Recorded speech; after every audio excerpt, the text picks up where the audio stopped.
The thoughts, opinions, and general overall shades thrown on High at 9 News are those of the individual speakers and not those of High at 9 News, its audience, or its advertisers. The statements made do not constitute medical, legal, or financial advice, and for advice tailored to your specific situation, please consult with a licensed professional.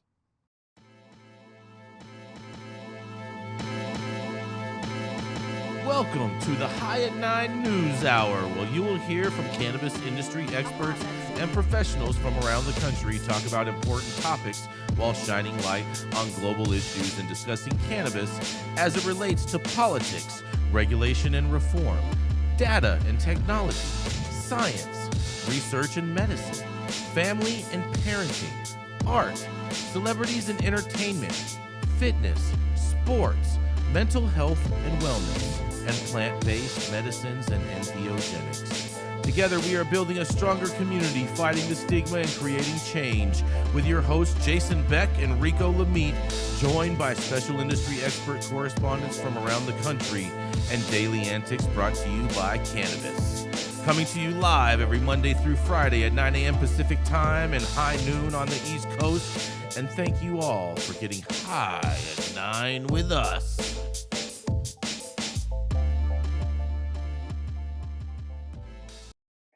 Oh, yeah. Good morning, everybody. It is Wednesday, October 18th, and today is, get ready for it, ladies. That's right. It's International Legging Day. It's also National Exascale Day. I think I'm pronouncing that wrong. Bra Day, USA, ladies. And National No Beard Day, Rico. Medical Assistance Recognition Day and National Chocolate Cupcake Day. Well, thank you for joining us and getting high at 9 with us. It's also high noon on the East Coast. And please remember to like, share, and subscribe to us on all social media platforms. Use that fancy little QR code right there somewhere on the screen to find out where we live on the internet. We are live every Monday through Friday on YouTube. And now we are also streaming on Twitter, Twitch, Facebook, and Rumble. Oh, yes. But kicking it off first, we have the dope dad himself. That's right, it's Rico Lamitte. When he's not taking naps, you can find him maybe catnapping, catting off, and tricking off. That's right, it is none other than the dope dad himself, Rico Lamitte. Cat daddy himself. Yeah. All right, man. So I got some sad news today coming out of Wyoming, the equality state, as they call it. So despite a strong push by local advocates and municipalities in favor, it's looking like, at least for the foreseeable future, adult use and medical access will remain unavailable in the great state of Wyoming.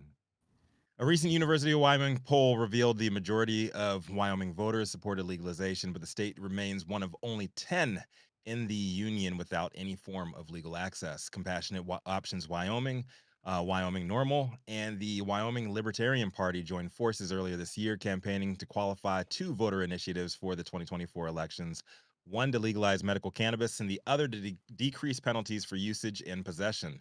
The coalition's push seemed to have gained enough support this spring to qualify for voter initiatives for the upcoming November 2024 ballot. But the effort's organizers say that they received unclear direction from state election officials about exactly how many registered voter signatures were needed to qualify. According to Wyoming's primary news outlet, the Star Tribune, the requirement based on 2020 voter turnout was 41,776 signatures. The Medical Movement Coalition gathered around 36,000 by the March deadline, just short of qualification. However, the threshold turned out to be only 29,730. According to information later published by the Secretary of State's website, a key detail organizers say was not provided to them during their signature gathering campaign. Compassionate Options Wyoming said in a September statement on Facebook that the cannabis petitions had collected enough signatures to qualify, but the Secretary of State's office prevented certification of the petitions based on incorrect information. Wyoming Secretary of State Chuck Gray said in a statement that the organizers' claims are unfounded. A Wyoming Normal spokesperson told the Star Tribune that he believes the snafu was a legitimate mistake rather than deliberate subterfuge, but the pro-legalization groups are now considering a lawsuit. I have no idea why the Normal spokesperson even spoke here if they're considering a lawsuit. Poor form, my man. from the outside looking in, these poor folks never had a chance. They didn't know the real number of signatures needed. Some folks are blaming the state, others are saying that it was an honest mistake, and now barring the unlikely help from the state lawmakers, same state lawmakers that they're talking shit about, them going out of their way to push this forward, or a unified, legitimate legal challenge. Add that to the limited time and resources to start a last minute petition drive. It looks like, at least for now, safe access to medical cannabis will not be available to Wyoming citizens in need. Hopefully, the Wyoming trap market's able to provide sufficient remedy for the state's dysfunction, at least until they get their shit together. I'm Rico Lamitte, the dopest dad on the street, reporting live for High 9 News. Like to hear from you guys. What do you think about this Wyoming thing going down here? Man, sad day. Yeah, this is sad. So the state didn't tell them how many signatures that they needed to get in order for it to qualify for the ballot. Am I correct on that? They are claiming that the state told them the wrong number. The state gave them numbers based on 2020 ballots, which is incorrect for now because less people are voting. I mean, isn't this Gretchen, something? Isn't this I something that know they could have just Gretchen loves Googled? that part. It's something that they couldn't have just get from the county clerk's website. The whole thing is idiotic. It sounds I stupid. agree. I agree with that. I mean, this is why people need to pay lobbyists. yeah. I'm sorry. Yeah. I know we all think lobbyists are the devil, but they would know how to fucking do this. When we see groups like MPP going out of biz, what do you think MPP did? They led legalization efforts in states. They would have given their expertise and helped get this done. This is just a sad state of affairs. Sad state of affairs, literally. Between those three groups, not one of them knew the right number. Yeah. Compassionate Options, Wyoming Normal, and the Wyoming Libertarian Party all were going for the wrong number there. And then they just dropped their efforts in September thinking that they lost.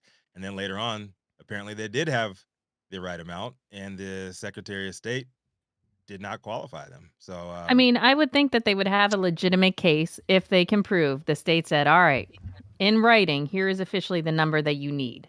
And clearly that was incorrect. I think you could sue. Yeah, but how about like the leader of Wyoming Normal, like one of the groups represented here, he's out there saying publicly that he doesn't think that it was he didn't think that it was stupidity is not a defense. Yep, that's right. No, I mean, the state can't claim, well, sorry, it was an honest mistake. Well, honest mistakes you get sued for. Yep. It's not a legal defense. I agree with you there. I'm just saying, like, the dude from Normal just needs to shut up, man. Yeah, I'm saying that doesn't matter that this guy said anything. No, regardless Gretchen, of not. It does. Look, anything you say when you're suing somebody and there's liability lawsuits and things going on, anything you say publicly can be twisted around. Every lawyer in the world will advise that part you is to true. not say anything in the media if you are. I'm well aware that you should not speak. I got that, but to just say that this person came out and said, "Oh, I think it was an honest mistake," doesn't change the state's. Does not change the state's liability. No, but you're not going to give the opponent a defense. Like, that's just not smart. But again, stupidity, not a defense. And these type of stories really, like, they propagate like the stoner stereotypes. I don't even like it. It's like, oh, what'd you guys do? Forget how many signatures you needed. Oh, that's so true. Come on, man. Let's get this shit together. It just shows this is like, and like, are these legit organizations? Like, is that the legit Libertarian Party? Because I just had a lot more like I just thought of them a lot higher. Normal usually does things really well. The Libertarian Party has their stuff together. I don't know about the Libertarian Party. I don't think you can say that about them. They've been taken over. It's a functional political party in the United States of America that puts a candidate on the presidential ballot every year. I feel like this was an easier hurdle. Right, Luke. But the thing that you don't get about these groups is, yes, there may be a national profile. However, these are generally volunteer organizations on the local municipal level. And so you get who's willing to open up shop in their garage and lead this effort, unless you're putting real money behind it. No, and I'm guessing by the stupidity, there was not real money put behind this. Yeah, no, I don't think so at all. I understand that, but there's still SOPs for these organizations when these chapters are opened. And I don't know. Well, that's also wishful thinking. Yeah. No, it's a shit show. It's all a shit show. No one likes to talk about how the sausage is made. Number one, shit show is how it's made. The people, the citizens, the patients, they're the ones that are losing here. Period. Get better leadership. Yeah, I agree. I mean, I think the industry overall is losing off of this just because the lack of sophistication by these organizations. I mean, the fact that they're coming out and making these statements just makes everybody look bad. Yeah. Come out on a unified front. I think that's a great point, Jason, because we can talk about safe banking. We can talk about any other initiative that we tried to push forward as a cannabis, quote unquote, cannabis community. We have not been on a unified front. It's stuff like this that paves the way for major corporations to just come through and eat everybody's lunch. Yep. That's what they're doing. Yum, yum, yum. Absolutely splintered. It's why we keep ending up in these same circular problems. We're just not working together. We're not raising enough money, and the people who are out there pushing for the needs of our industry are not getting enough support from the people that they're advocating for. Facts. You have to be out there fighting for what you want. Don't expect someone else to do it for you. It's not going to work. Without a doubt. Breaks my heart, man. It's the oldest military tactic in the book is divide and conquer. If everybody's infighting, then you really aren't attacking the issues or the people that are keeping you down. So get it together, come together, let's pass some shit. This is like, I feel like Wyoming is a little behind the curve on this. Let's get it together, Wyoming. My story actually touches on Wyoming, and the people in my story would really want this thing passed. Oh, boy. And on that, we're going to go to commercial. I always thought that Idaho would be like the dead last dinosaur to come around, but now I'm thinking it might be Wyoming. It's going to be Idaho. No, it still will be Nebraska or Idaho. Idaho's going to be the dead last. We're going to go to commercial. We're going to be right back. I'm Jason Beck, and this is Smoky Vanilla. And if you want to feel as good as I look, then you need to get yourself a stretch and smoke with Smoky Vanilla. That's right, baby. I'm Smoky Vanilla with my background in kinesiology. I'm a sports massage therapist and stretch coach. I focus mostly on athletes who have chronic pain or injury due to their sport, or the legends of the chronic in the game, baby. Oh, yeah, you know what it is. We just stretched, and now we're gonna smoke, because you know what it is. That's right. I love intuitively creating a session based on the individual I'm working with. We'll go through a few assessments, look at the past health history, injury, or anything that's still affecting you today, and create a customized session just for you. Let's go.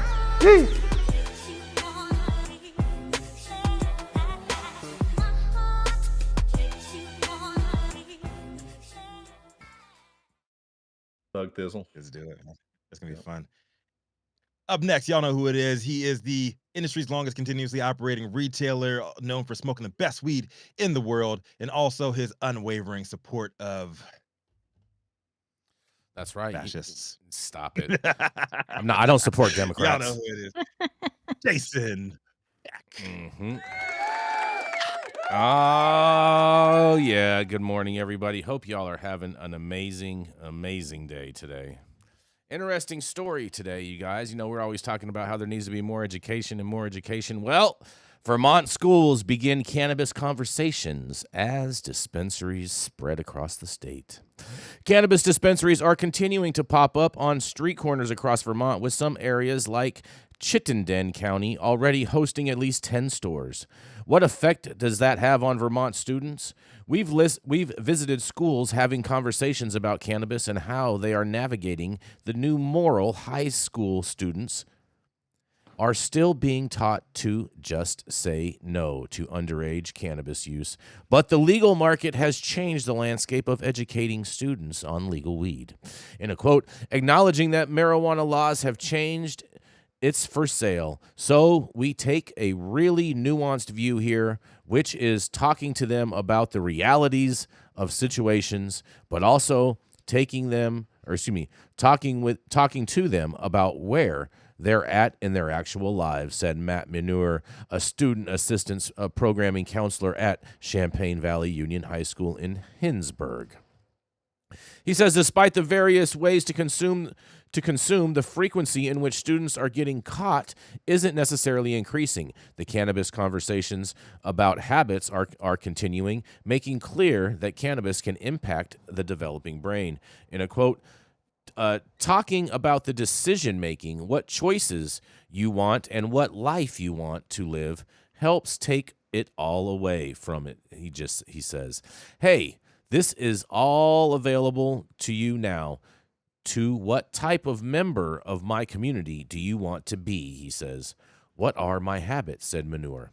These kinds of conversations are happening in classrooms all over Vermont. A 2021 statewide Department of Health Youth Risk Behavior survey shows nearly 1/3 of high school students have tried marijuana. It also increases by grade, going from 16% of students statewide in grade 9 to 46% by grade 12. It's important to note that this data from before is from before retail cannabis became legal. And in a quote, they say, I think the longer that the students put off using for the first time or experimenting for the first time, the easier it gets for them to make those choices and the healthier it will be for them in the end, said Manure.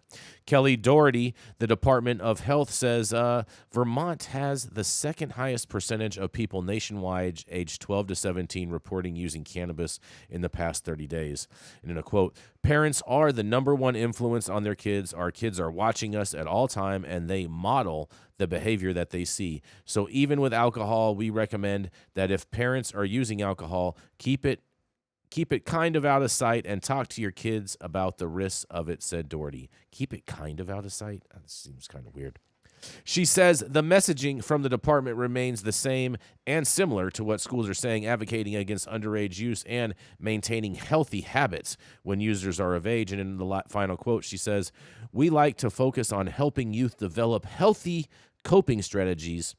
Again, protecting brain health so they can be their best selves. Just because something is legal doesn't mean it's safe, said Doherty. Oh, well, I think that's a page out of Project Sam right there at the end, but I'm going to see what you guys have to say. And this is Jason Beck for the High at 9 News.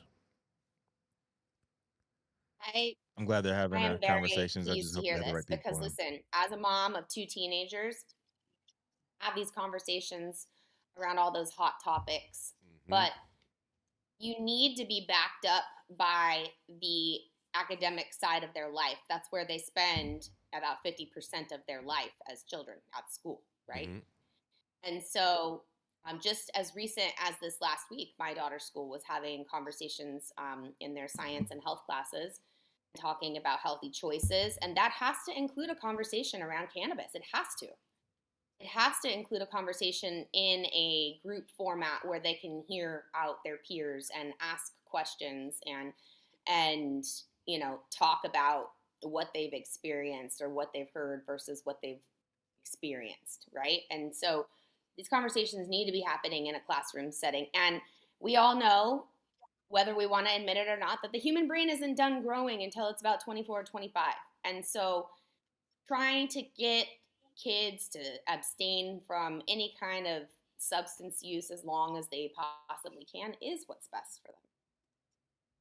That's it. Fair points, Manndie. I really like it too. I agree a lot with what you said, Manndie. There's a few things I want to unpack actually. I don't know why we still use the same Nancy Reagan just say no terminology like that. That is such a propaganda wing of the drug policy of the of the drug prohibitionists. But whatever. But the thing that I think is really cool here is that they're opening these conversations, right, and having them, and then they said they made a really good point that they said even with all the availability of cannabis and in its different forms and vapes and all these different things that all the prohibitionists say is coming for your kids, they said that they did not see an increase in use. That is really important, right? Because a lot of times what the prohibitionists use as one of their main talking points, Sam and Sabet and the rest of the crew over there, is that as soon as a state goes legal, youth consumption increases dramatically. Your kids will be falling out in the street. Don't do it. Vote no. And obviously, that's not the case. That hasn't been the case in Vermont, and it's not the case in almost every single state that legalization has passed in. So I think that's awesome that they highlighted that. I think they need to update their stats. Using stats that were legalization without dispensaries around, I think kind of skews that. But I applaud Vermont for kind of pushing in this direction. I think they should keep going. Education is key. Yeah. I just also want to piggyback on, for the last 2, maybe even 3 decades, high schools have been producing on most campuses in California, not all, but most, this program. They put it on during homecoming or prom season. And I think it's called like every 10 minutes or something like that. Basically, it's an anti-drinking campaign during these special party nights when you're in high school. And if we're having those conversations, if we're having conversations about alcohol and accident-related deaths for teenagers, we absolutely should be talking about cannabis with them. There's nothing that should be off limits to talking about with your teenager. Really, nothing. Agreed. I love this. Getting the dialogue started early, and all states should be having these conversations, and they should be, and the cannabis community should be the centerpiece of this. They should be having open dialogue with all the parents, all the lawmakers, all the educators, so everybody's on the same page, and you don't have all this reefer madness that we see still running rampant in our country. I'm with you. I'm with you guys on that. Well, coming up next, she is our feisty redheaded conservative that loves to tell pot loving libs all about themselves. She's the founder of Panoptic Strategies. It is none other than the Miss Gretchen Gailey. Hello. Yep, we hear you. All right, I'm talking. Okay. All Good morning, Gretchen. Good morning, Jason. Or shall I say good afternoon? Since Washington's burning, as usual. So great. Because of plain old dipshits. But I do love that my peeps are standing up to the morons. Your peeps, so anyway, five members? 20 members, apparently, to take a hike, Jim Jordan. But anyway, as usual, you can't do the math or count. So my headline is, Up in Smoke, 5 years after legalization, cannabis use higher while companies burn out. We're talking about good old Canada. 5 years after legalization, the number of Canadians using recreational cannabis keeps getting higher while the sector shows signs of burning out. According to new research from Statistics Canada, 1 in 5 Canadians report using cannabis in 2020, 6% increase from before legalization. Output from the new cannabis industry has meanwhile been shrinking since late 2022. Canada's Cannabis Act legalized recreational use and sales 5 years ago. During this time, Statistics Canada has been contributing to an improved understanding of the social health and economic impacts of this policy change. The Statistics Agency says that the rate of cannabis use more than doubled in the country between 1985 and 2017, when it reached 14.8% of adults. By 2022, the number of adults reporting using cannabis in the past year had climbed to more than 1 in 4 Canadians, or 27%. Cannabis legalization has normalized its use without doubt, Toronto Metropolitan University lecturer and industry expert Brad Pullis told CTV News. Much of the stigma is eliminated, and many people just look at cannabis the way they do alcohol. Statistics Canada also noted large regional and demographic discrepancies in usage. Despite its unofficial status as Canada's cannabis capital, British Columbia was in third place for adult use in 2021 at 26%, after first place Nova Scotia at 31.5% and Prince Edward Island at 28.4%. The only province where less than 1% in 5 Canadians used cannabis that year was Quebec at 15.7%. Cannabis use in 2021 was almost common in 18 to 24-year-olds at 39% and 25 to 44-year-olds at 31.2%. Countering pre-legalization concerns, Statistics Canada observed no increase in use among people 15 to 17, despite increases in all other age groups. Output from the cannabis sector, meanwhile, grew until peaking in November 2022, when its gross domestic product reached $11.6 billion. That has since fallen to $10.8 billion, which represents a 5% of the Canadian economy. Following legalization, many of Canada's largest cannabis companies have shrunk their operations, while smaller players have shut down, sold off, or declared bankruptcy. Legal sales are growing, but there are simply too many players in most segments for the industry overall to be profitable. We're in a period of industry consolidation and seeing all of the things you would see when what happens when, such as bankruptcies, restructuring, and mergers. After a flurry of openings, the number of brick and mortar pop shops now appear to be stable, according to Statistics Canada, reaching 3,332 in 2023. These stores made $4.5 billion in sales in 2022, a year-over-year increase since legalization. More Canadians are also getting cannabis legally, with 68% doing so in 2020, up from 47% in 2019. Increased legal sales and decreased illicit sales is a big accomplishment. Robert Schwartz, a professor at the University of Toronto's Dalla Lana School of Public Health. This has also meant less of the harms associated with charging people for possession of small amounts. Michael Devalier is an assistant producer of psychiatry and behavioral neuroscience at McMaster University who writes extensively about drug policies. And with production exceeding demand, Devalier notes that Canada's largest cannabis companies have never had a profitable year while losing billions in investors' money. At the beginning of legalization, the cannabis industry overestimated the domestic market and was overly optimistic about the development of foreign markets. Small or modest gains in sales are unable to save the industry from its enormous accumulated debt. My question to you all, because I am not a financer, expert, or anything of this nature, but is this the future for the U.S. market? Are we going down the same path? This is Gretchen for High at 9 News. That question, Gretchen, is going to depend on what happens in this next presidential election, because if we have someone like Biden still being our president, then the economy is still going to tank, and that's just going to have dire effects on the cannabis industry even more. Well, let's pretend that the country keeps its sanity, and let's do both scenarios, Jason. All right, so whoever. So what do you got? Let's see some actual facts and knowledge behind that answer. Facts and knowledge. Matt Gaetz for president, right? No, Matt. No, that's funny. Matt Gaetz for president. No, it's Trump for president, bro. Stop it. Or at least Vivek. Who? Vivek. Again, can I get some actual analysis here? Yes, actual analysis. Look at the economy. Yes. The economy was booming when Trump was president. Okay, granted, cannabis companies. The economy is cyclical. The cannabis is not booming right now. Stop it. The economy. Let's try and keep this around cannabis. Can we keep the conversation to the cannabis industry? We're trying to. We've been seeing consolidation in our markets as well. We're seeing an overglut of production. Alexa, even here, is also getting annoyed. Alexa, shut up. See, Alexa getting all up in your biz, girl.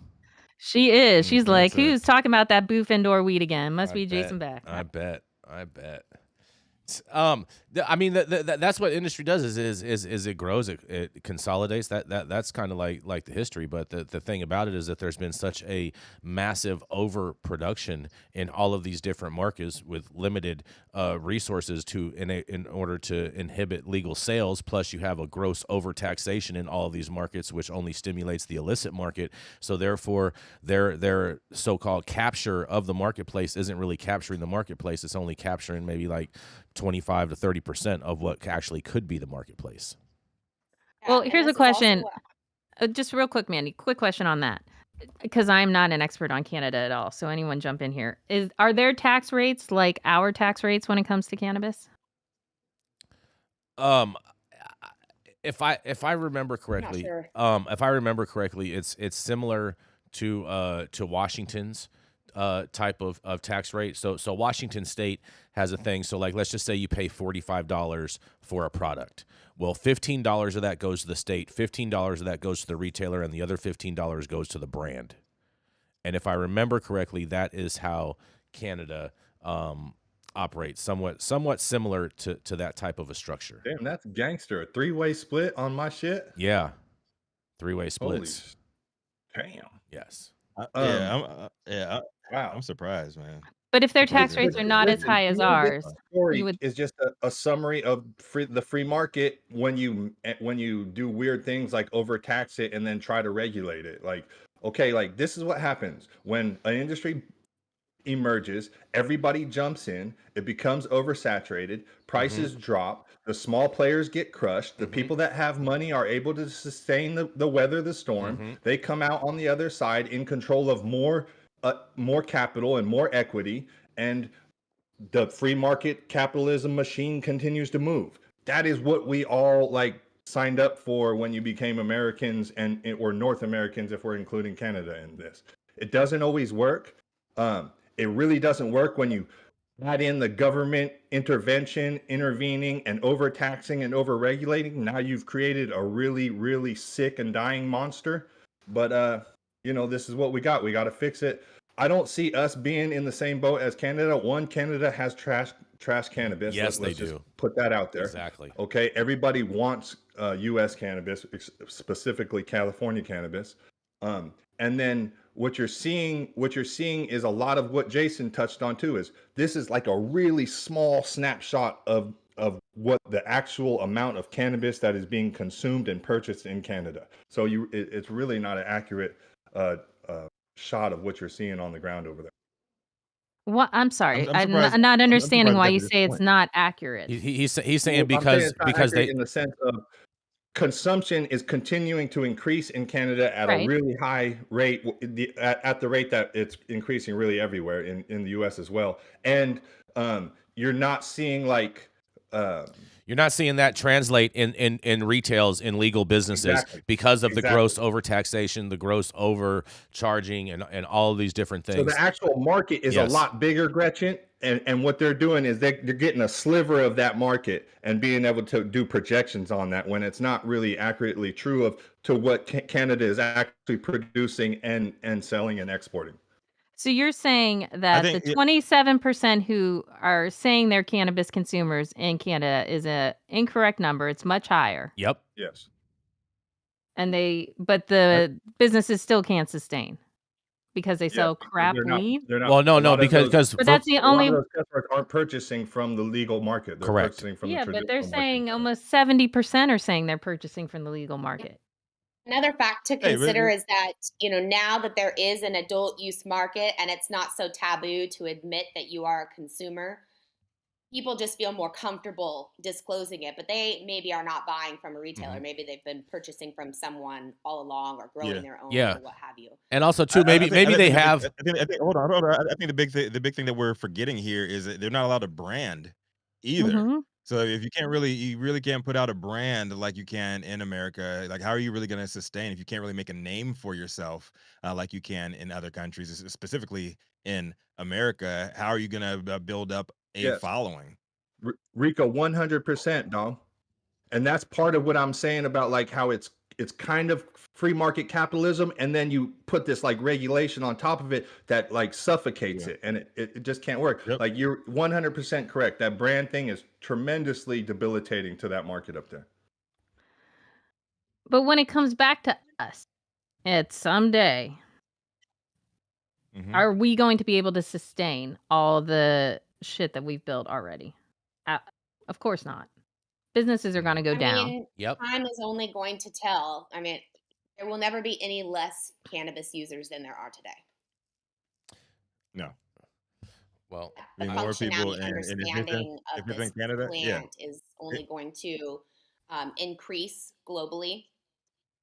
And certain markets will need more business operations because it's going to be an epicenter, kind of like how Italy or Napa are for wine, France, right? These regions have more of these types of concentrated businesses. And so it's going to take time. And when we're building a global economy, and we've never done this with this plant before. So there's a lot to learn, a lot of wins and a lot of failures are going to happen. Yep. I think it's very essential, especially with cannabis as we know it, as the quote unquote industry has been built from the underground days to whatever the hell we are right now. You're always able to smell it. You're always able to touch it. You're always able to see what you're actually consuming.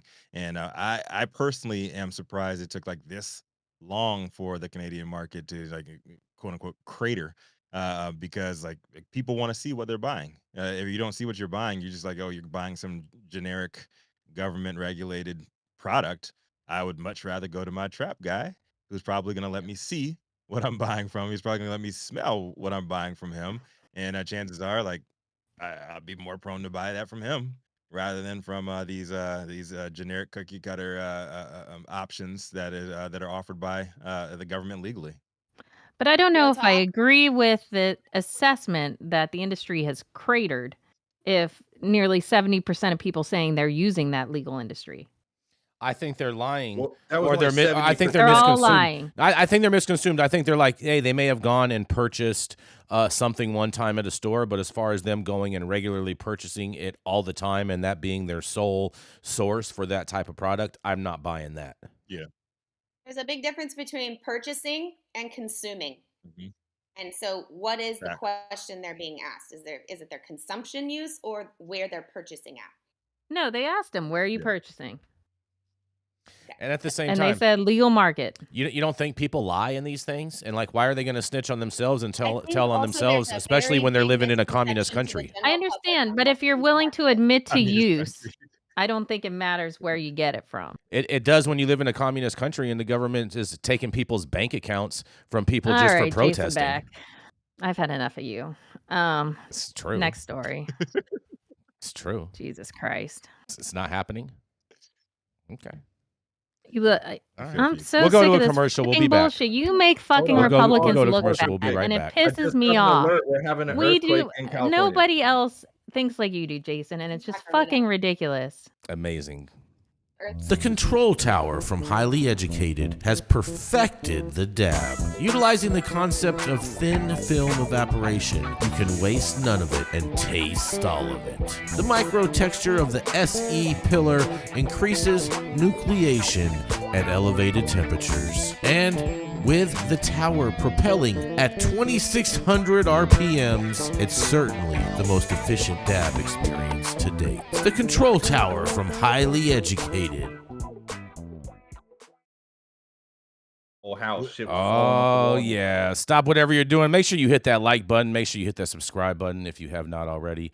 And did you know that you can read all the stories that we cover today on our website at www.highat9news.com. Make sure you tell a friend. How's it going, guys? Saman Razani coming to you from Green Street here with Jason Beck, smoking on the best weed in the world. Did you know that we have an audio-only version of our podcast available on Apple, Google, Amazon, iHeartRadio, and Spotify? Tune in now and check it out.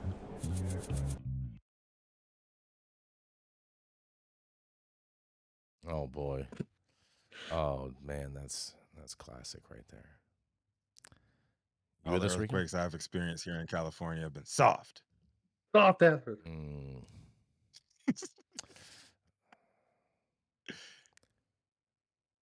You ready? I was waiting. I'm waiting on you. Let's go. Now, this is well-known industry expert dedicated Mary Mama is a Northern California-based head honcho of the Women's Canna Awards, and she's also known in certain circles as Carmen Sacramento for her never-ending quest to find the world's greatest cannabis and psychedelic edible experiences. Coming to the stage, y'all know who it is, Manndie Tingler. Good morning, everybody. Today, my article is one about some parents who are really struggling right now. The headline reads, couple allegedly smoked weed while autistic son left apartment unnoticed and drowned in a nearby pond. Sadly, a Florida couple is facing a felony manslaughter charge after their 3-year-old autistic child drowned in a pond while the two had allegedly been smoking marijuana inside their home, according to court documents. Lester Ortiz, 39, and Barbara Ruiz, 37, called the Stanford Police Department in the afternoon on Saturday and reported that their 3-year-old son, Ethan, had been missing from their apartment for around 30 minutes, according to the arrest report. Ruiz reportedly told the officers that Ethan had run off at least 3 times before, but had been brought back to the apartment complex's front office by a neighbor, according to the report. According to Ruiz, she was in the bathroom around 30 minutes before the police arrived when she heard the front door open and close and asked her 15-year-old daughter to check the door, but did not realize that Ethan had left. Ruiz said then that she called Ortiz to see if Ethan was with him, but Ortiz was in the apartment's other bathroom without the boy, according to the report. Ortiz and Ruiz then reportedly began to look for Ethan inside the home and near the pond directly behind their apartment, per the report. Investigators noted that in the report that Ortiz had a, quote, strong odor of fresh marijuana coming from his clothing, bloodshot eyes, and was sweating profusely. Ruiz also had bloodshot eyes in the inside of their apartment, and they described the apartment as being in a state of disarray. Smelled of marijuana, per the arrest report. The search of the home found marijuana, cocaine, and drug paraphernalia. Around 20 minutes after arriving on the scene, officers noticed an unknown object floating in the pond and discovered it was the body of the missing 3-year-old child. Ethan was taken to the local hospital by the fire department and pronounced dead shortly thereafter. According to the Florida Department of Children and Families, this was not the first time they had received reports about Ethan. In March, the agency said he was found knee-deep in the pond after he unlocked the front door, but was found by neighbors since Ortiz was allegedly sleeping and had not noticed the son's escape, according to the arrest report. The couple's other son, a 6-year-old, also diagnosed with autism, had also gone missing the year prior, the child agency reported. Ortiz and Ruiz told investigators that they both held medical marijuana cards and, quote, smoked marijuana on a regular basis, according to the arrest report. They were both arrested and are being held without bond at an arraignment scheduled for November 14th, according to court records. Now, you guys, there's a lot to consider here. What I can tell you from personal experience is that I was a social worker that focused on working with families who had children diagnosed with autism. And what I can tell you also is that I have a brother who's diagnosed with autism. And kids with disabilities struggle to communicate, but they still have all the same desires that kids of their typical. They want to go outside, they want to see what's happening in the world, and yet they don't have the capability necessarily to really take care of themselves properly. And it is a very hard challenge to be a family member or a caretaker of one child on the autism spectrum, let alone 2. Cannabis, in my opinion, is meant to be something that was supposed to be a helpful tool, a coping mechanism for these parents. And while I don't know what's happening in their home, I really can't blame cannabis for this particular. I'm curious all about today and the Sacramento wins. Yeah, you know, Manndie, I think you hit on a really, really important point right there that I think often gets overlooked in a lot of these types of stories, is that the problem is more with the parenting than with the actual substance. Yeah, man, this one cuts me deep, man, because my daughter has autism, Mm-hmm. and it's no parent wants to outlive their kids, but yeah, just knowing that this autistic kid could have been in better care, man. Mm-hmm. It's on the parents. Yeah, listen, thoughts and prayers to the family Facts. and everybody around that, for sure. Without a doubt. So Super too sad, is man. like, you know, these headlines, I hate to like bring it to this, but these headlines to me are just ripped right from like prohibitionist like script books. Right, Like but it says yeah, man. couple allegedly smokes weed while son goes out and drowns in the pool. Like it makes it sound so callous and like just like, oh, like this couple decided to smoke weed instead of go watch their son. Like Exactly. that's very, very, very loaded language. It's misleading. You know, just because the officer showed up and there was a smell of marijuana in the room or in the house, like that doesn't mean that they were smoking while the kid went out there. That doesn't mean that they were even smoking within the last few hours or that day. It could have been, you know what I mean? So this is just ridiculous. I hate to like, you know, take a tragedy and point out that ridiculousness of this kind of sensational journalism, but this is what we deal with when the plant has been demonized in this sense for so long. You're going to see these type of headlines until we start to further educate this stuff. This has nothing to do with cannabis. This has everything to do with parenting. These parents had two children with autism, and they probably weren't trained. They probably didn't have the tools and capabilities to be able to take care of, kids that had special needs and stuff like that. I don't know their specific situation, but it's a tragedy altogether. But it's a tragedy that didn't have anything to do with cannabis. Yeah, it's just neglect. There's neglect. Mm-hmm. Period. Straight up, just sad, bad parenting. I mean, sorry. I was just going to say that, by the rules when you're using cannabis, according to where they're at, they had medical cards, right? So they had that documentation. Mm-hmm. And when you are a parent, supervising your kid is your number one responsibility, period. Mm-hmm. Doesn't drinking alcohol if you're at a birthday party. It doesn't matter where you're at. But parents with children who have disabilities need extra support because it is so incredibly taxing psychologically, physically, financially. It is so much more difficult. And parenting is fucking hard, okay? Add a child with disabilities or 2 kids with disabilities, man, community, I hope you have one that supports you. Mm-hmm. Just Well said. Well said, Mm-hmm. Manndie. Yes, Adam. Do we have a final commercial today? All right, we have one more commercial. We're gonna be right back. Keeping up to date on the evolving policies of relevant state, local, and federal governments is key to success. When the future of your business is at stake, you need representation as Relying on 25 years of commercial hydroponic experience, King Solomon Nutrients has engineered the best liquid and dry fertilizer products for cannabis that preserves the crop, the soil, and the environment. Through relentless passion, research, and innovation, King Solomon has developed simplified cannabis crop nutrition you can trust. It was created for farmers, by farmers. Don't mess around, try the crown.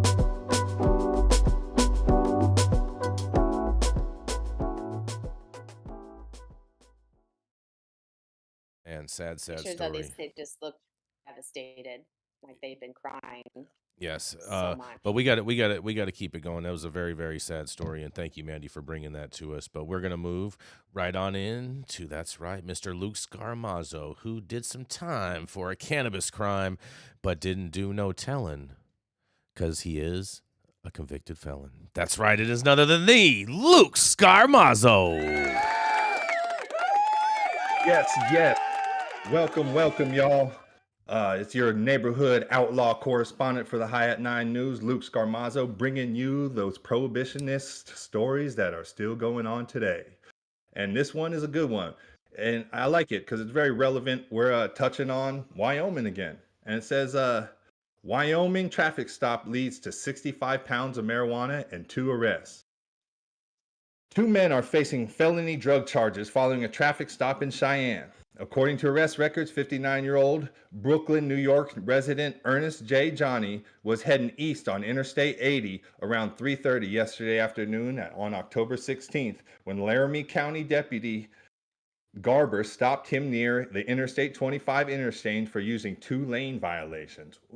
The old lane violation. Listen, if you are trapping and you are driving on the freeway, followed our old Uncle Dale's rules. Do not break multiple traffic violations at one time. Do not break multiple laws at one time. If you switch lanes, use your blinker. Don't speed. Like, these things are like, they're no-brainers, but like, I feel like this happens all the time. But anyway, so Garber said Johnny replied that he was driving a rental car and that he was driving home. Wyoming Highway Patrol troopers arrive. They bring the K9. They call him on the scene. And guess what? K9 alerts to the car. Almost like, listen, those K9s are good. There's some news about them being not trained to detect cannabis anymore. That's awesome, but it looks like the ones in Wyoming still are. So Johnny's passenger was a 48-year-old man from Philadelphia, Pennsylvania, named Gary Young, reportedly told the officers that he rented the car for Johnny and he did the driving. Garber says from the sheer amount of marijuana and the large amount of cash, it was clear that the marijuana was destined for delivery. Johnny and Young were both arrested and booked into the Laramie County Detention Center for possession of marijuana. Conspiracy charges, sales of marijuana, and they were all felonies. As of late Tuesday morning, the two had yet to be formally charged or arraigned. They hadn't even got their court date yet, and they're still in jail. This sucks. But look, Wyoming, 65 pounds is going to land you 3 felonies in the jail up there.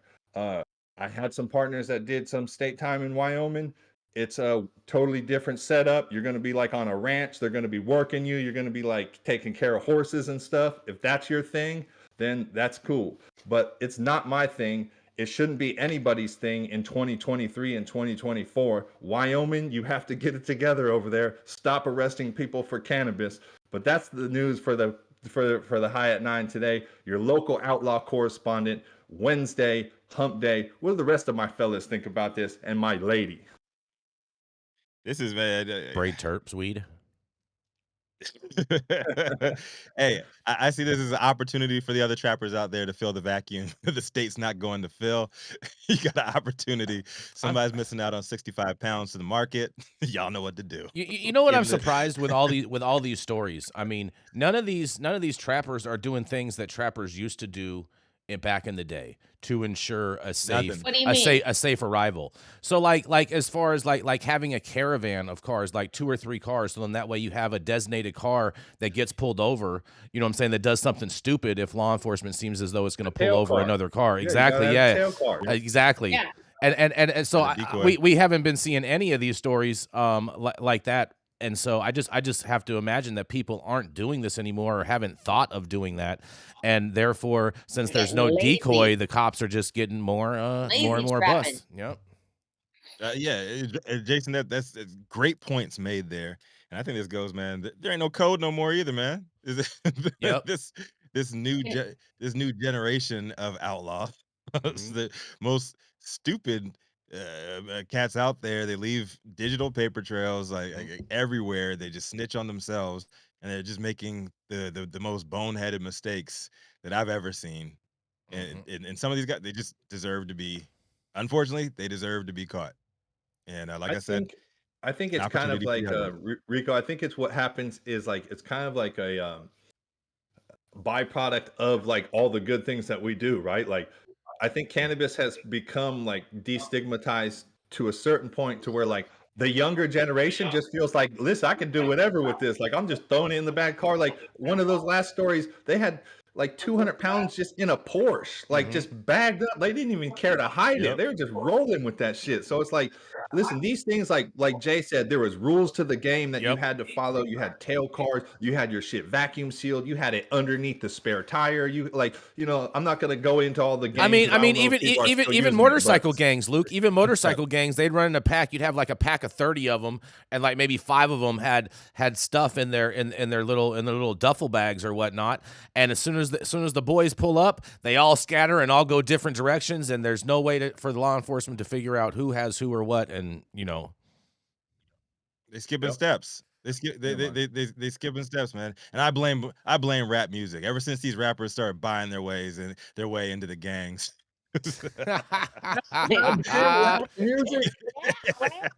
Ain't nobody getting jumped in no more. So you're saying we're blaming? So hold on. So are you saying that we're blaming Jada Pinkett for all this? It definitely was Jada's fault. Jada Pinkett Smith is Tupac. I said it here first. Yeah, she was Tupac. Yes. Oh man. Yes. Damn, you never actually saw them at the same place at the same time. Yep. See what I'm saying? It's like Michael and LaToya Jackson. You never seen them in the same room. Never. Mm-hmm. Think about it. Trying to tell you guys. Oh man, that's interesting story. On a separate note, while I was looking through the news this morning, I did come across an article. I believe it was coming out of Minnesota, maybe. They just brought in 9 new police dogs. All of them are not trained to detect cannabis. Nice. Well, I mean, Minnesota. That was exciting. I mean, that's because they have all that hot hemp up there. Are they still trained to attack black people? Oh God. Oh yeah, you know that didn't stop. Hold on, I'm going into my last story now because it's just getting ridiculous now, Rico. Let's go, Jason. Yes, what you got for us? Yes. They say her eyes were visibly red, and a mom says her daughter was unknowingly given THC gummies at school. At least 6 students at Bear Creek Middle School in Fairburn, and this is in Georgia, became ill after consuming what they thought was ordinary candy passed out by a classmate on Friday. It turned out to be cannabis-infused gummies. In a quote, "My daughter said when they were eating it, the student was laughing, saying, 'It's not real candy. It's an edible.'" Mother Angel Butts told Channel 2's Tom Reagan. Butts says a school resource officer called her on Friday afternoon to say that her daughter and other students had consumed the THC edibles. In a quote, "When she came home, she was moving really slow. Her eyes were visibly red. They were very slow. She was complaining that she felt dizzy and she felt scared. She just never experienced anything like that before, and she wouldn't have. She's only 13 and she's never done drugs before. It was very upsetting for me and for her because we had never been through anything like this before," said Butts. With the widening acceptance of marijuana use and its legalization in many states, more children are consuming high-potency cannabis-infused edibles and getting exposed to drugs at a younger age. In a quote, "As parents, if you're going to have that type of stuff, you have to make sure that it's out of reach so a child can't get it and give it to another child," says Butts. The mother sent her daughter back to school on Tuesday with a stern warning. "I told her, don't take anything from anyone else. I don't care who they are. It could have been 10 times worse than it was. Anything could be in those gummies," said Butts. The school principal sent out a message to parents on Monday assuring them that the student who passed out the cannabis gummies was being properly disciplined. He also said that consumption, possession, and distribution of such products would not be tolerated. Well. I guess I could see that possibly happening, but I'm also willing to bet that because this was in Georgia, that the kids didn't want to admit to the fact that they were knowingly taking a cannabis gummy, because Georgia, that would be highly illegal. And therefore, I'm not sure if I'm buying this story. And if I was a kid and I was in Georgia, I would have probably told my mom that I had no knowledge of it either, even if I did. What do you guys think? This whole thing is BS too, and they're trying to say like, oh, this is like a byproduct of legalization. I would actually argue that this is actually a byproduct of it being illegal. Well, also and too, that's why, one, you don't know what was in the gummies supposedly that these kids took. Number two is you can't like trace it back to see if what the amount of THC was in it or any of the milligram dosage or anything like that. It's unregulated. It was who knows where it came from. Like, these are all things. And then the kids were scared and they didn't want to say anything, of course, because it's a demonized drug in Georgia where their people go to prison for. Mm-hmm. So like, this whole story is such BS, and then I like the way that they try to blame it on legalization and the proliferation of gummies. No, this is. I mean, hold on a second though. The proliferation. Still have this mentality. Luke, this is in Georgia where they just opened up one store recently. That was a pharmacy. So these products, 99.999% is going to be either an illicit product or a Delta 8 over-the-counter product or a HHC product that was over-the-counter or THCO, something like that. Is what these kids took if they did take it. Yes. This is why, even if let's say this story is valid, right? Like, why is this on the evening news? Like, so much stuff happens in schools, in middle schools, high schools, and elementary schools that does not reach the the local news station or whatever. Like, they're pumping this shit up. This is straight up reefer madness, pumping this shit up and trying to sensationalize. Yeah, because this is coming out of Georgia, so they're the prohibitionists are at it right now. Get people scared. Yeah, they're just getting people scared on the upcoming. You see, if we legalize, we're gonna have more and more stories like this. There's always going to be something that kids are going to get sick from, whether it's drugs, whether it's alcohol in school, whether they're having sex in school. Like stuff like that happens in schools all the time. That this is just the recent boogeyman, and they're trying to get people. Her eyes were red. Their eyes were red. How do you know she didn't have allergies? How do you know there wasn't just like a lot of mold or pollen in the air that day? Kill everybody. Did they give her a drug test to determine that it does not specify that? Does not specify that in the article at all. She doesn't need no drug test. This is Georgia. Her eyes were red. She was high. Hold on, but was her tongue green? Yep. Because if her tongue wasn't green, according to law enforcement, it can't be weed. Is this Marjorie Taylor Greene's district? Oh God. Oh man, Jesus. Dude. Is this her district? Like this is reefer madness sensationalism and without all of the facts here and without this being major, like shame on the mother putting this on the local news and shame on the local news pumping this out because you're hurting the state economy, you're hurting your local economy by putting out stuff like this, and it's only going to hurt you guys in the long run. And you know what? Stuff like this is going to make the kids do more of it. That's a good point. Mm-hmm. Very true. I did find the line that the mother mentioned in here when she said, "It could have been so much worse." I'm like, really? Yeah. Like consuming a gummy? Your eyes. You could have slept a little bit better, man. Yeah, but in all fairness, all jokes aside, if you do not know that you're eating a cannabis gummy, it can have effects that you do freak out on mentally and can get super paranoid, and it can feel super real for a while. Kids should not use cannabis unless prescribed by a doctor. Period. Unless prescribed by a doctor, absolutely. Yeah, they have a developing brain, and that brain is very, very important to develop because otherwise you'll just be as dumb as rocks. Yeah. I mean, I started smoking weed when I'm 12, and look how dumb I am. See what I'm saying? Just saying. Hey, man. Yeah, me too, man. I started your brain has grown so much, Luke, that it pushed all your hair out of your head. No. Exactly. Mm-hmm. And it went to like my knees and ears. Mm-hmm. See. Whatever your IQ score is, man, it could have been 5 points better. Damn it. had you waited 5 more years to start. If I had waited 5 more years, I might have been able to get that job at fucking Costco.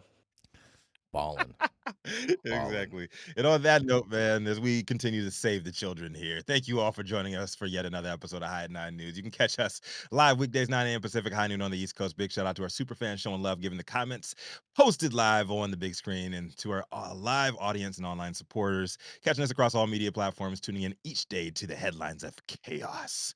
To our vetted correspondent team from tuning in from all over, bringing us much needed variety of perspective and your respected opinions to the table. To our production team, Cloud Media Partners, House of Fuego, all of our other sponsors keeping the lights on, and our AV struggles to a minimum. And as always, Cannabis Sativa L, the reason the High at 9 News team reads these headlines daily. Thank you too. It has been Wednesday, October 18th, 2023. The show is over, and you've all been blessed with the top industry headlines. Hope it was enough for you to put in your pipe and smoke, at least until tomorrow. My name is Rico Lamitte, the dopest dad on the street.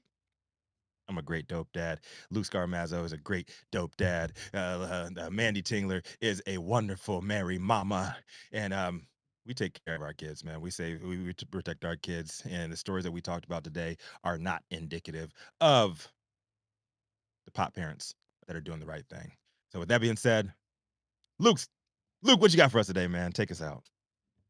Well, I'm going to keep it real simple. And I'm going to say, don't be the one who has the most, but be the one who needs the least.